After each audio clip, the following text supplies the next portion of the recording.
The AI bubble is about to burst. People, what up? What's good? It's your boy TwoCentz. As y'all can see, man, we got another interesting AI topic here today from Cole Hastings' YouTube channel. I feel like this title is news to me, bro. I mean, y'all know we reacted to like a few videos talking about AI, especially on this channel.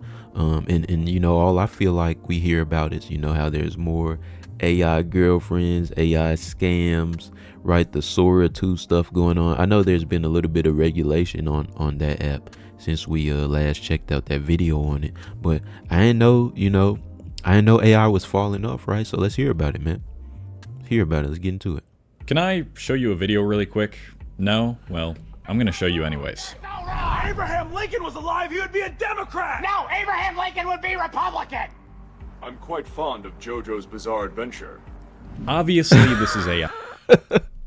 And I don't even think you can do that anymore, you guys. Like I said, how old is this video? I think it's a couple days old, 6 days old. Yeah, they added regulations to the app since then, but y'all were wilding with MLK, Harriet Tubman. Y'all were tripping, bro. But it was actually reposted to Instagram from a new app called Sora. The main idea? Create a social media platform exclusively for AI videos, because we were all asking for something like this, right? No, seriously, who the f asked for this? In fact, who asked for most of the things that these AI companies are building? For a while now, corporations have made it seem like the rise of AI was inevitable. From early pop culture references to advancements in technology prioritizing speed and convenience over everything, artificial intelligence felt like an unavoidable development that's going to slowly seep into more and more of our daily lives. Until it doesn't. I believe the AI industry is in a very big bubble, and with the amount of money that the biggest tech companies are pouring into it, that bubble might burst soon. So today I want to explain to you how the AI bubble might burst, why the acceleration of AI slop is actually a good thing for the future, and what that better future might look like when the dust has settled. How much are you spending? This is very interesting, and you know, it's gonna take a lot to convince me, I feel like, because even outside of, you know, all the video or image generation stuff, just the scientific aspects of it, like, you know, doctors using it for research, kids using it to cheat on their exams in schools.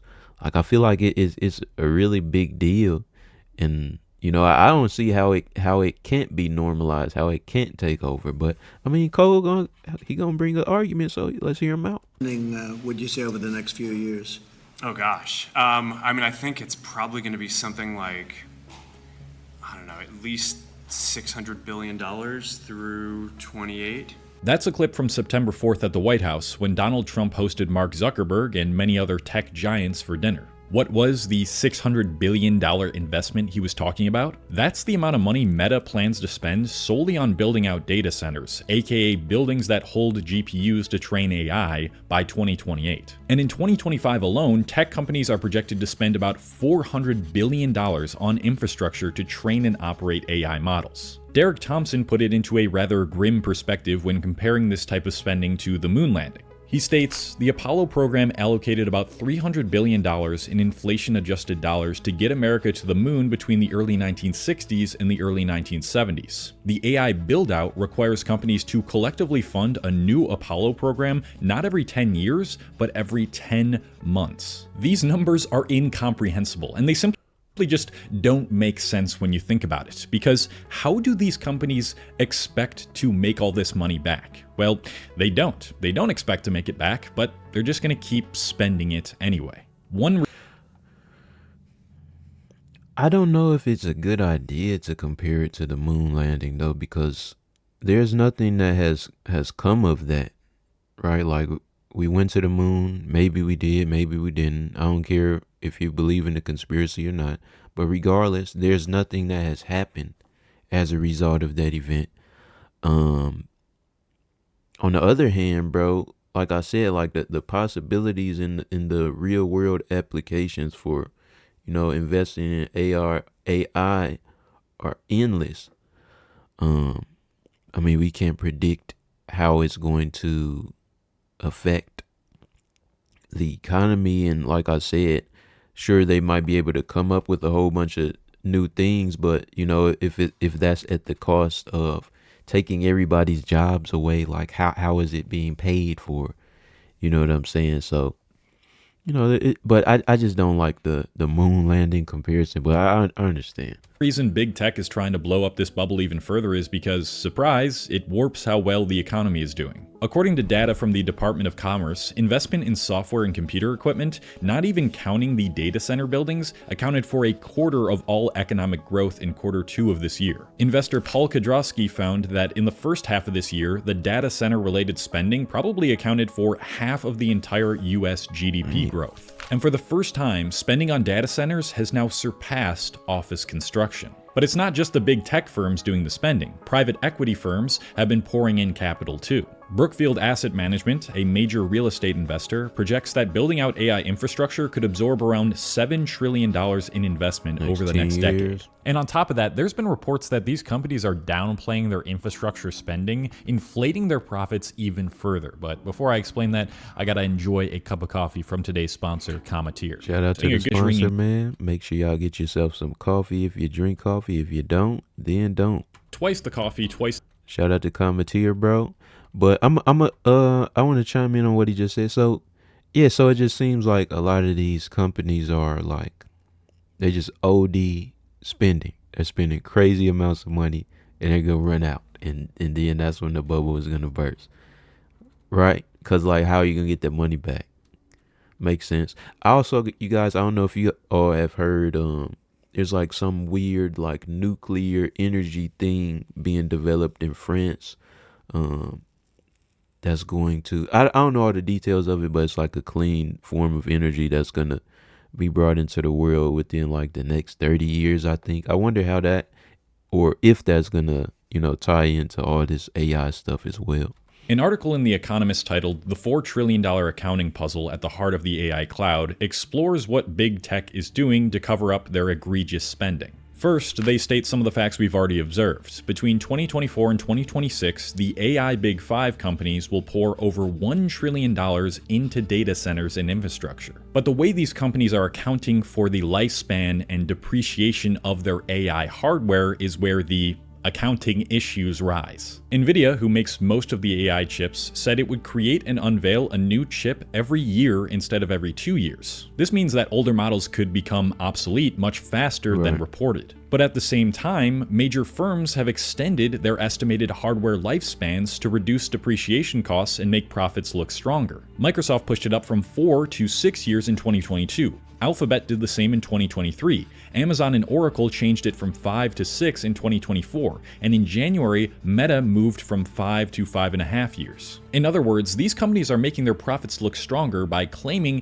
that their hardware lasts longer, even as new chips make them obsolete faster. If AI chips actually last only 2 to 3 years instead of 5 to 6, profits could be severely overstated. Analysts estimate 5 to 10% of earnings per share could vanish from increased depreciation, and the total hit across the top 5 firms could reach $780 billion to $1.6 trillion in lost market. Yo. Whenever I hear about these, and I'm sorry for getting a little bit off topic, but whenever I hear about somebody losing this amount of money, I understand it's a company and not just one person, but just like, I just can't even fathom how how like what type of effect would that have on your brain, bro? You a trillionaire, you got 1 point, you just wake up and you just lost $1 trillion. You just lost $1 trillion. Value. Additionally, that investor I mentioned earlier, Paul Kodrowski, found that big AI firms are also shifting huge amounts of AI spending off their books into SPVs, or special purpose vehicles, that disguise the cost of the AI build-out. This is really just another clever way to move the financing off their balance sheet. Out of these developments and findings, a concerning trend can be observed, one that might seem obvious to you now, but it needs to be reiterated. This incredible growth we're seeing in the stock market and economy is based on AI hype and momentum more than ever. As Derek Thompson puts it, whereas equity prices have historically followed earnings fundamentals, today's market is driven overwhelmingly by momentum, as retail investors pile into meme stocks and AI companies because they think everybody else is piling into meme stocks and AI companies. But the hype is beginning to die out, and the consequences are not going to be very good. In their latest bi-weekly survey of AI adoption, the U.S. Census Bureau found evidence of an obvious drop-off in corporate AI use. The usage of AI tools among companies with over 250 employees dropped from nearly 14% in mid-June to under 12% in August. The software itself, in some regards, But at the same time, you guys, right? Like, let's look at this chart. You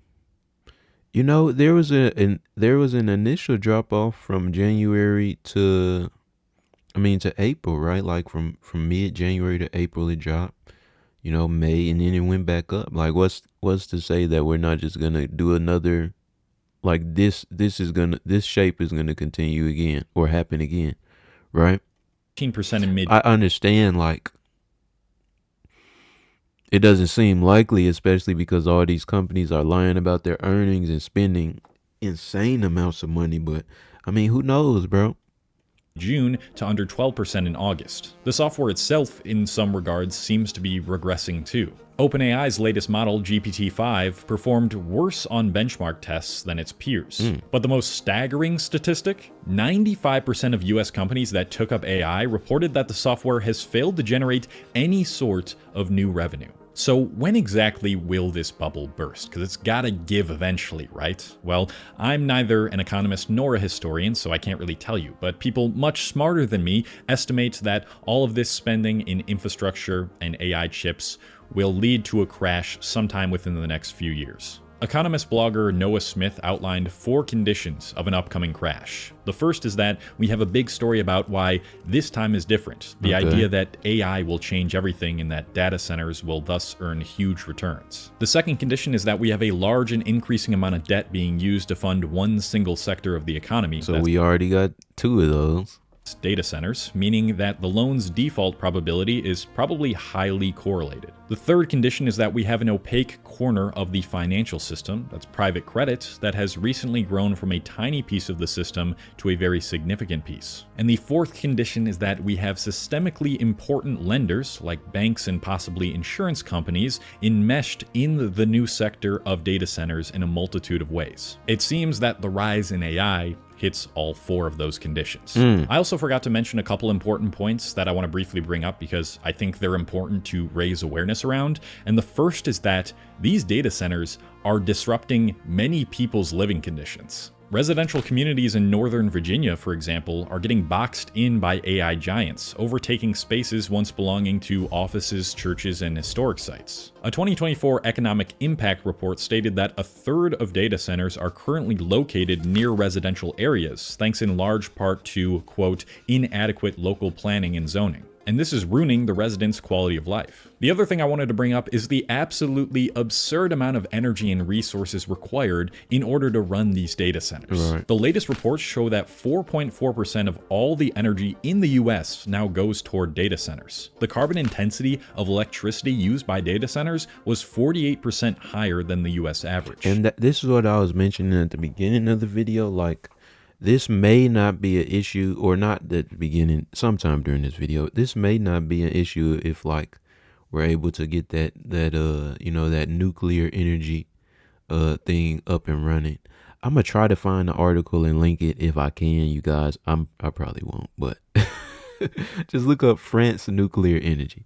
So the energy may not be a problem, but definitely all this other stuff. So yeah, I'm convinced, y'all. I'm not gonna lie, I'm convinced. At the same time, many data centers are shifting toward more carbon-heavy energy sources, such as natural gas, to meet short-term demand, producing a growing trail of emissions as a result. So now we've thoroughly explored the damaging consequences this unprecedented investment in AI is going to have on the world and the economy in the future. And since that is the case, why would I ever argue that the rise in AI is a good thing? Well, I'd like to preface this by saying it's undoubtedly done more harm than good. The amount of resources being sapped up just to power this stuff has not at all paid off in terms of what it's created so far. And I don't think that the upcoming job crisis and people losing jobs because the economy is going to go to crap or because AI is going to replace certain people in jobs is a good thing either. The only good thing I'm really talking about when I say some good will come out of this is how this is only accelerating the demand for more human-like spaces in the modern world. It's no secret by now that the internet and social media has gotten progressively worse over the past decade. When all of these platforms started designing future updates around one metric, time spent watching, the social aspect of social media started to diminish. Right. Subscription feeds were replaced with recommended homepages, short-form content grew dramatically in popularity, and the algorithms began to adapt to your I'm still, or at least on my main YouTube account, I'm still like a sub feed type of guy.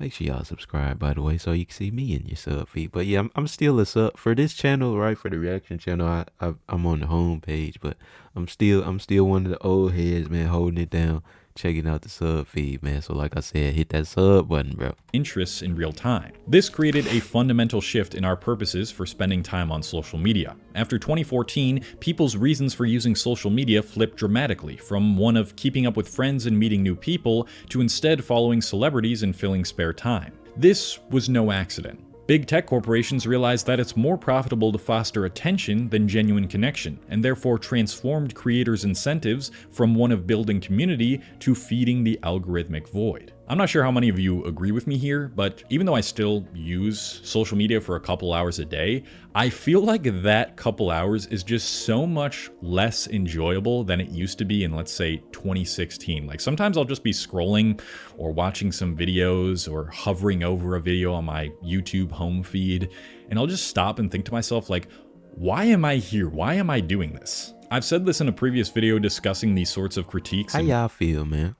I definitely feel that way for Instagram and stuff, but YouTube I've enjoyed as a kid. Like I've always enjoyed YouTube. So I mean, I don't know if that necessarily counts as social media, but that's just my experience. More detail, but when creators are incentivized to appeal to an algorithm, this makes their content more algorithmic and robot-like. Whereas in the past, you might have felt a real connection with some of the biggest creators on each platform because they just seem like funny, down-to-earth humans, now they feel disgustingly sterile and fake, if that makes sense. And with AI entering the picture, it's starting to become a place that feels less human than ever before. Companies are spending obscene amounts of money trying to figure out where AI can make a profit, which has just created so much junk AI tools and content that cannot possibly last. But if AI slop continues to seep deeper into these platforms, becoming both indistinguishable from reality, yet unmistakably inhuman,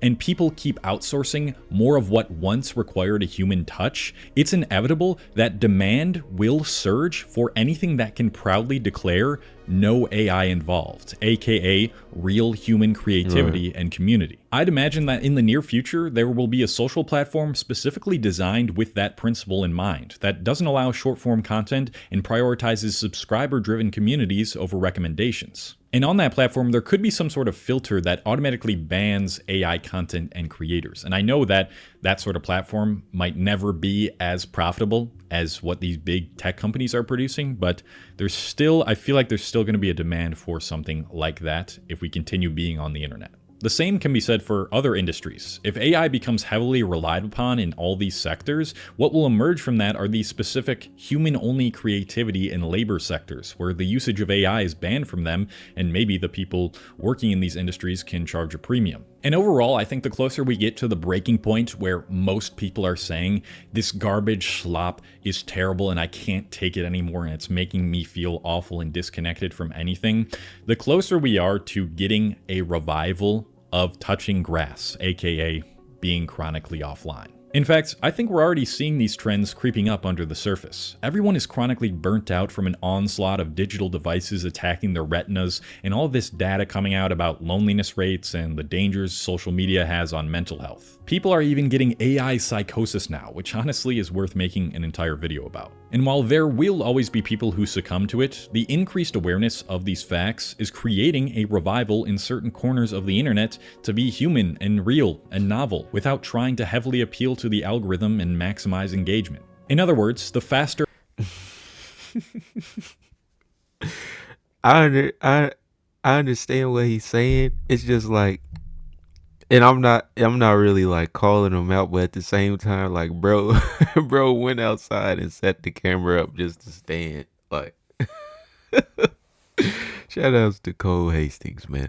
AI accelerates, the faster the desire to return to human accelerates. And I know, why couldn't we have gotten to this point without the economy erupting and AI causing all this damage? I get it, but what you can do right now to change the trend is to keep engaging with the right content, raising awareness around these issues, and choosing to disengage with what big tech companies want you to engage with. I'm not looking forward to potentially suffering in a few years when this bubble bursts, but I am looking forward to a future where the purpose of the internet reverts back to one of connection rather than optimization. And if that doesn't happen, because it might not, then at the very least, I do think being chronically offline will become the new cool. Sometimes all it takes for a beautiful renaissance to blossom is to be preceded by total destruction and chaos, which sucks, but at least it makes me hopeful for the future. So what you can do, y'all, is subscribe to me. I'm a real human being. I'm not AI at all, man. Enjoy my videos. And yeah, man. Shout out to Cole Hastings. Very interesting video right here. As always, it's your boy TwoCentz. TCZ. We out.